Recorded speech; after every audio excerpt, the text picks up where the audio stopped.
Welcome back to The Source. Our favorite topic is freedom, and freedom of speech is one of the most important freedoms. Joining me now from Washington, D.C. is a lawyer, Nina Shea, a fellow at the Hudson Institute, who has written a new book called Silenced: How Apostasy and Blasphemy Codes Are Choking Freedom Worldwide. Nina Shea, thanks for joining us today. Great to be here. Now tell me about the threat that radical Islam poses to free speech worldwide. You've been studying that. What's the thesis of your book? Well, what we're seeing is a continuation and an acceleration, basically, of the demand that was first made of the West in 1989 by the Ayatollah Khomeini of Iran. It was a death fatwa against Salman Rushdie, who was living in Great Britain, against his book, Satanic Verses. And that fatwa called for the death of anyone associated with the book. And it resulted in the murder of his Japanese translator, the stabbing of his Norwegian publisher and other Italian translators, and firebombing of bookstores in California, in fact.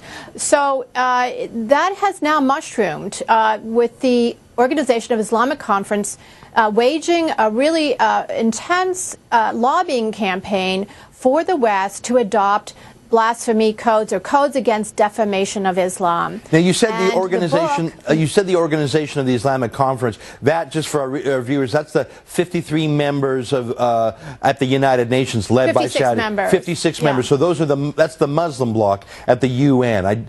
Now tell me, how have they taken that fatwa from 1989 and turned it into an attempt to pass laws in the Western world? Well, the OIC, as we call it, which is based in Saudi Arabia, has pushed for international crimes against the defamation of religion. And specifically, they're interested, of course, in Islam. So this means not a defamation against persons, but a blasphemy law against the religion. And the West has been complying to some extent. Sometimes blasphemy laws... Tell me about how that's been complying. I mean, in Canada and the United States, I think we've been fairly resistant to it so far. Have countries in Europe, for example, actually agreed to ban criticism of Islam? Give me an example or two. Well, there's a woman, actually, who's about to be sentenced, or has been sentenced, may be going to jail in Austria. She's a young woman who gave a talk to a political party based on her experience of living in Iran and Libya. And she was convicted of vilifying Islam. Is that Elizabeth by the Sabaditsch-Wolff of Austria? Is that correct? We've had her on our show. Was that a pre-existing defamation law? Was that a pre-existing hate speech law, or is that something that came about because of the Organization of the Islamic Conference?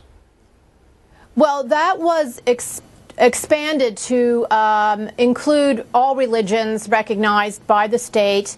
I think under pressure, both of the Organization of Islamic Conference, but also, the Danish cartoon crisis created havoc around the world. There was violence on many continents, protests. There's a lot of fear in Europe at the time that social peace was at risk, and that they had to do something to comply with this demand to suppress criticism and negative commentary. Again, she was giving a speech. She was not doing cartoons. She was giving a reasoned speech about her views of living in the Muslim world. So she is now facing a sentence.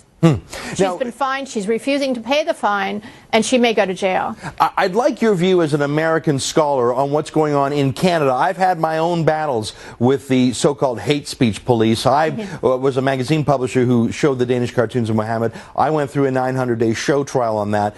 As an American, what's your view of hate speech laws up here in Canada? Well, it's something very foreign to us because of the First Amendment, of course, but we have to be vigilant because it could come here anyhow. You are featured in our book. We discuss your case and Mark Stein's case. And there were many problems with it. Of course, there's the due process issue. You pointed out at the time that the state was actually quizzing you about your thoughts, your motives, your political opinions, which is completely undemocratic, and was acting like the editor of all the press in that province. So in the United States, I am concerned because the again, pressure in the UN by the Organization of Islamic Conference. The Obama administration now has introduced resolutions in the UN calling for hate speech laws to be enforced in the rest of the world, even though it is against our Constitution to have hate speech laws, and is now inviting the Organization of Islamic Conference to Washington in December to discuss and partner with, on all issues, speech against Islam. And this conference that's coming up in December in Washington with the OIC is to implement ways to stop negative stereotyping of Islam, not of Muslims, but of Islam, the religion. We only have about 30 seconds left. Nina, I'm going to ask, we only have 30 seconds left. Raising the alarm and telling people what's going on is half the battle. But once you've raised the alarm, what can we do to fight back? If you had one piece of advice for policymakers, either in the United States or here in Canada or in Europe, what would your advice be to buttress our freedom of speech? To robustly defend free speech, not to go down this route of Europe, the slippery slope of hate speech laws or codes against negative stereotyping. As the president, or the late president of Indonesia said, and he wrote the foreword to our book, that this will end up in tearing all of us, and Muslims in particular, into a suffocating chamber of dogmatism. And so we must resist that. Nina Shea from the Hudson Institute, thank you very much, and I look forward to getting to know your book, Silence. Hopefully, it'll be a turning point in the battle for free speech.